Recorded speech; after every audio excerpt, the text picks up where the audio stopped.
Namo Bhagavate Vasudevaya. Om Namo Bhagavate Vasudevaya. Om Namo Bhagavate Vasudevaya. Com arte do sadhana, da Bhakti Pramod Prigosha Maharaj. Tem no capítulo 2, Poder Purificante do Serviço. Bom, a energia externa consiste em 3 qualidades. Ela se encontra divinamente empoderada e, assim sendo, é impossível de ser superada. Todo aquele que se renda a mim, entretanto, pode superá-la, cruzar Maya, né? Bhagavad Gita 7.14, começa o capítulo assim. Vishwanatha Chakravarti observa que esse verso sucinta pergunta: em razão do que os grandes benefícios, em vista que os grandes benefícios que acontecem por render-se ao Senhor, por que então não existe mais pessoas inteligentes que assim o façam? A breve resposta dada por Vishwanatha é que essas pessoas se consideram a si mesmas inteligentes, porém, na realidade, não são. Os verdadeiramente inteligentes, os verdadeiramente sábios, certamente se entregarão ao Senhor. Aqueles que carecem dessa piedade continuam sendo kupanditas, ao invés de supanditas. As pessoas cuja erudição tem sido empregada para o proveito pessoal, o engrandecimento pessoal antes ou seja, para a satisfação, ao invés da satisfação para o Senhor, né? Bom, Krishna ele continua, né? Os malvados não se rendem a mim, eles são nécios, os mais baixos da humanidade, sua inteligência foi roubada pela ilusão e eles não tomam, eles tomam refúgio numa mentalidade demoníaca, né? Gita 7.15. Srila Vishwanatha Chakravarti comenta sobre esse verso que existem 4 classes de pessoas iníquas, né? Dos Kritna, que não se rendem ao Senhor, né? Os nécios, Mudha, os mais baixos da humanidade, Naradamaha, aqueles cujo conhecimento foi roubado pela ilusão, Mayayaparthagyana, e aqueles que possuem mentalidade demoníaca, Asura Bhavam Ashritaha. Vamos continuar analisando as características de cada um desses tipos, né? Bom, primeiro os nécios, né? Estes são os trabalhadores frutivos, no mesmo nível, estão no mesmo nível que animais. Eles não têm consideração pelas delícias eternas da filosofia consciente de Krishna.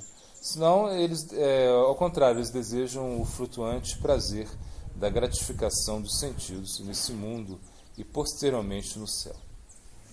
Bom, o mais baixo da humanidade, Naradamaha, estas pessoas, elas aceitaram os princípios da devoção por um breve tempo, em algum momento de suas vidas, e em tal sentido pode-se considerar que chegaram ao nível de seres humanos. Entretanto, antes de alcançar o objetivo da prática devocional, abandonaram pensando que não valia o esforço.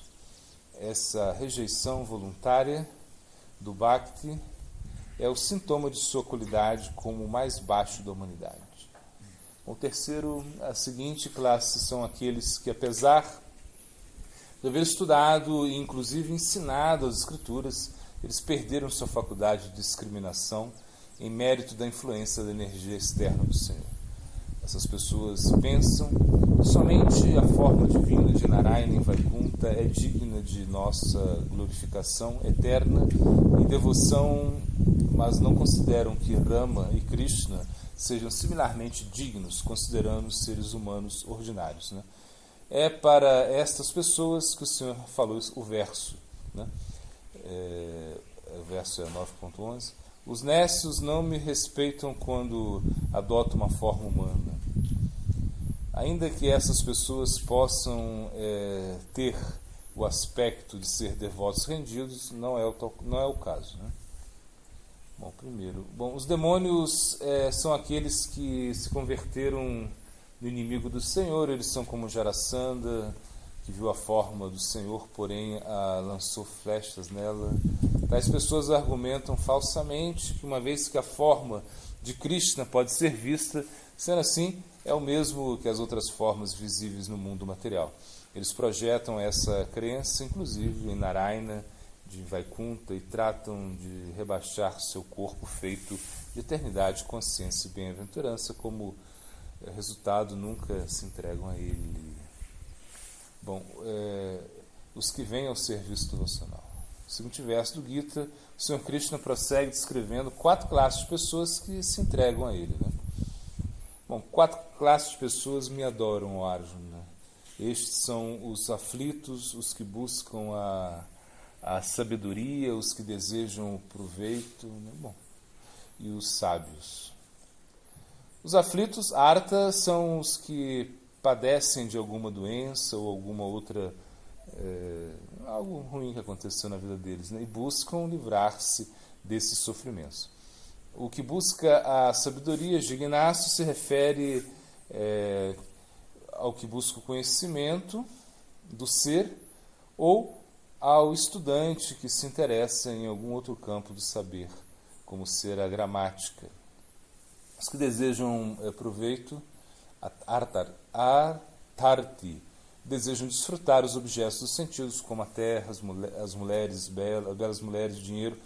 Os sábios guianes são os que estão internamente purificados e são renunciados. Vishwanatha declara que os piedosos, Sukritnaha, são os comprometidos religiosamente a seguir os deveres prescritos do Varnashram Dharma.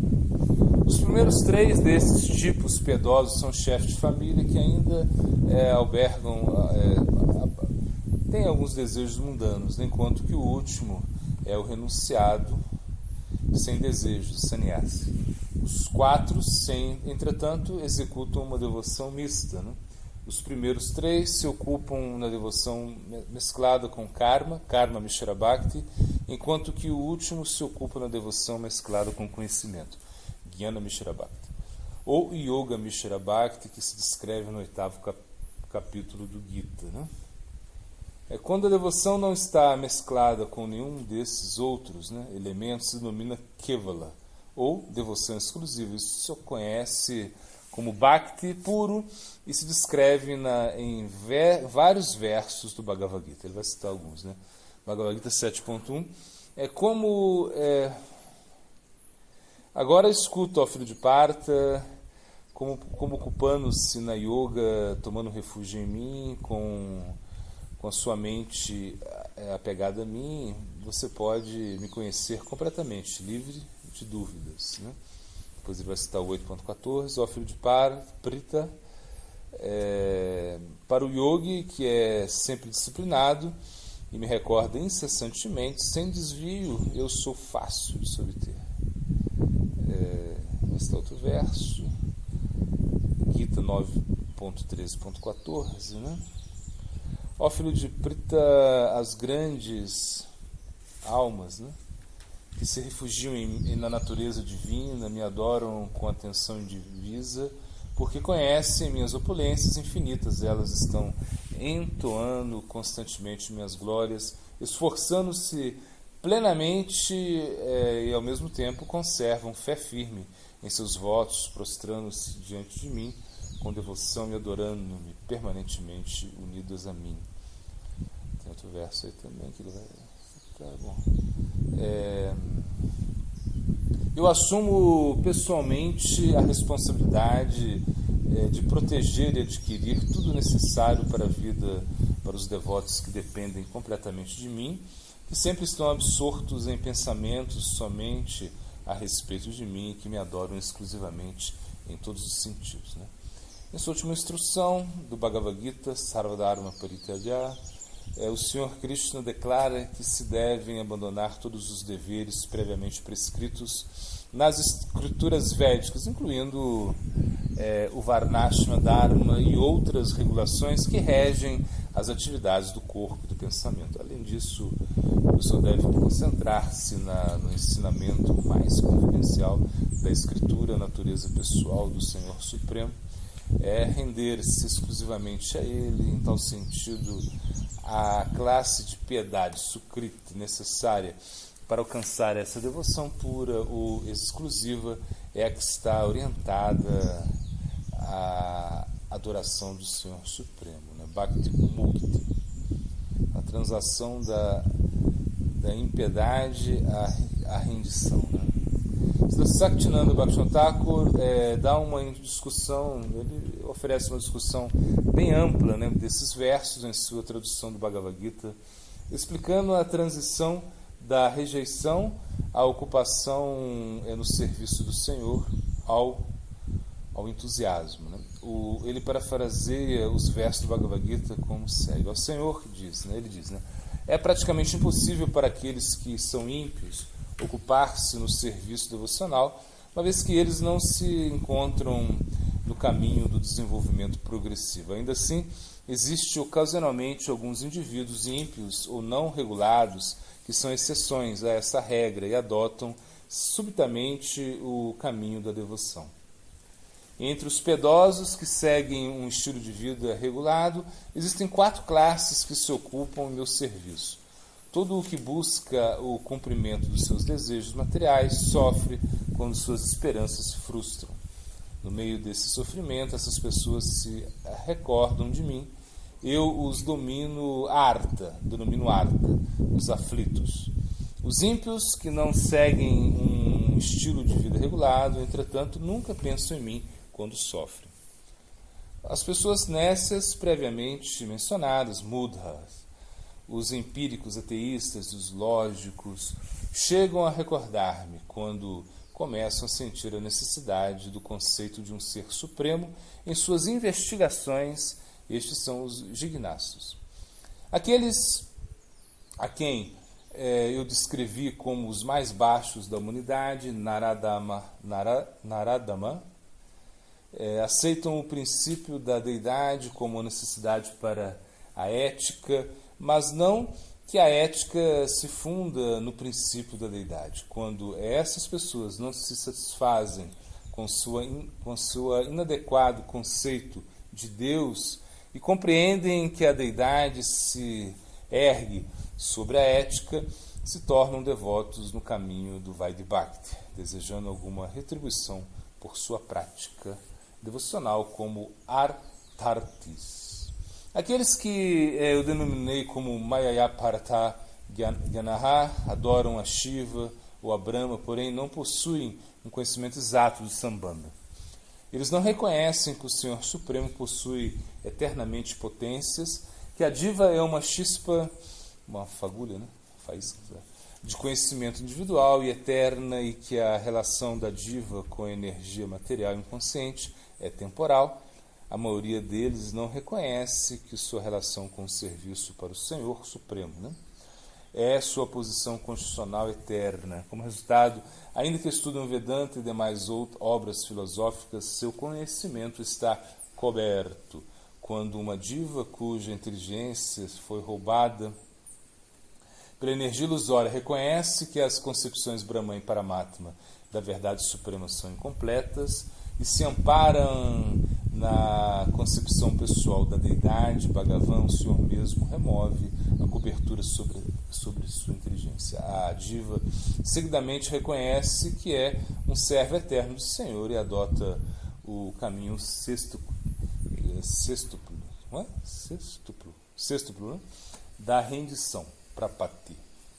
Assim sendo, ao remover-se da cobertura do desejo da pessoa aflita, quando o buscador do conhecimento, Jignasso, abandona a cobertura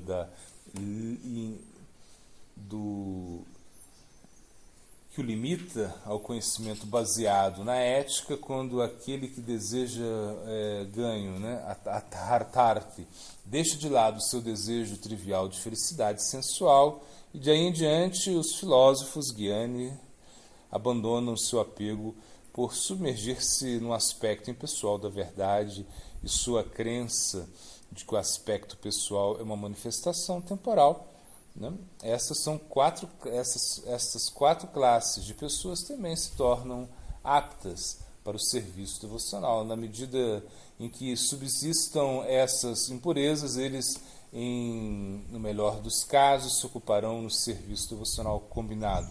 Somente quando as impurezas são removidas, pode alguém ocupar-se em Kevala, a Quintina ou o Tamabhakti. A palavra utilizada por Bhaktivinoda Thakur para impureza é Kashaya.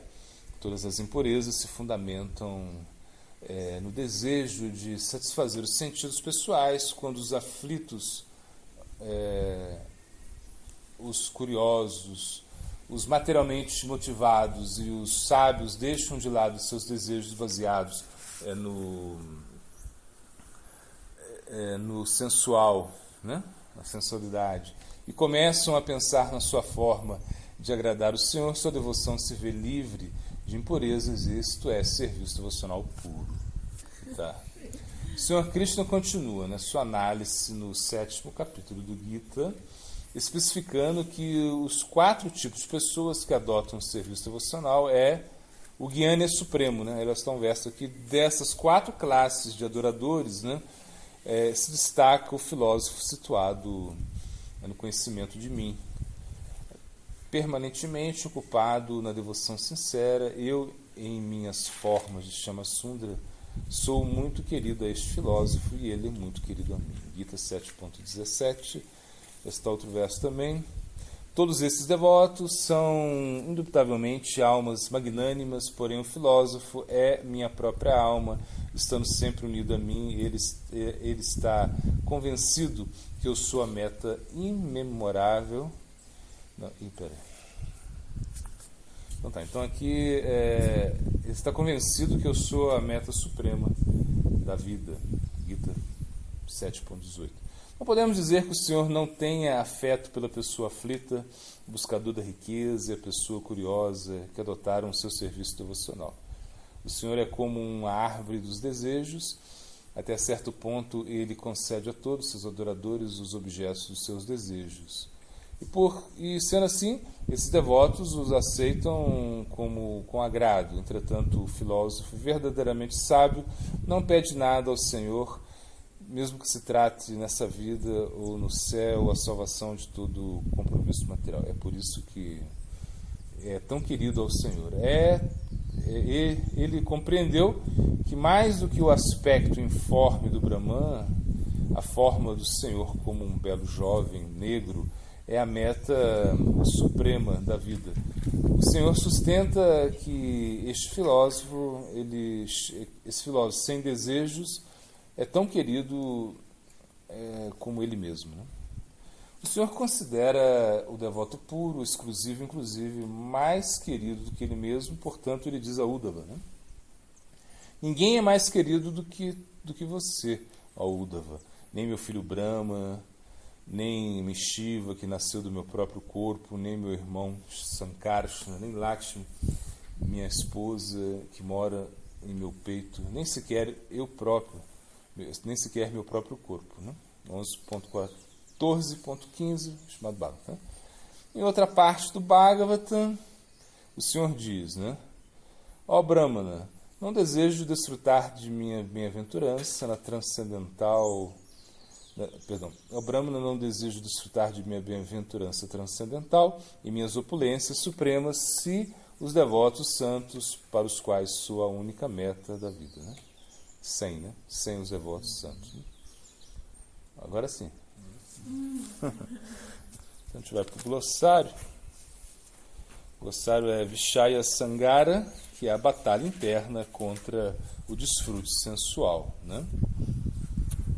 A canção.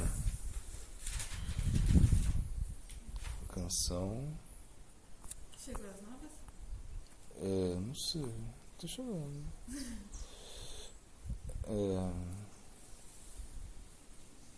Canção Gayagora Madhura Sware, Bhaktivinoda Thakur, né? A sua vida pode terminar a qualquer momento e você não serviu ao Senhor dos Sentidos, Rishikesh. Aceita esse conselho de Bhaktivinoda Thakur, apenas uma vez aprecie o néctar do santo nome. A frase, né? Sejam assim humildes com fé firme no serviço devocional a Sri Krishna e Ekadashi. Devemos ser capazes de dar nossa cabeça, nossa vida e alma por Ekadashi. Para observar esse voto, né? Ekadashi nos protegerá, pois ela é a mãe do Prema Bhakti, amor puro, o mais elevado estágio do serviço devocional a Sri Krishna. Bhaktivedanta Narayana Goswami Maharaj. Cara Shivrata aqui já. Filosofando, né? O tempo voa e me leva contra a minha vontade, por mais que eu tenha tentado detê-lo, e ele que me arrasta, e esse pensamento me dá medo. Siddhanta, né? Jiva Goswami descreve como os Kumaras tinham que passar 7 portões para encontrar Vishnu. Eles tinham muita vontade de encontrar Vishnu, eles passaram pelos 6 primeiros portões, tiveram sucesso nesses 6 primeiros portões, e esses portões estão relacionados às etapas do Bhakti, Ado, Shraddha, Tato, Sadhusanga, Bhajana Kriya, etc. Só que o último portão eles não conseguiram entrar, eles foram parados por Jai Vijay, porque eles não tinham Bhakti. O último portão representa o Bhakti puro. Outra. Para meditar você precisa cantar. Se você não canta, você não vai limpar o seu coração. Se você não limpa o seu coração, você não vai conseguir meditar. Escutar é mais fácil, você pode querer escutar muito, mas o único problema é que se você tiver uma tendência ao intelectualismo, você pode escutar muito e não aplicar nada na sua vida. Bhaktilas oferecer o que vai ser falado no texto, né? Vilasa 1, texto 17, oferecer sombrinha, chamara, praticar um grande arati, cantar, dançar e tocar instrumentos musicais.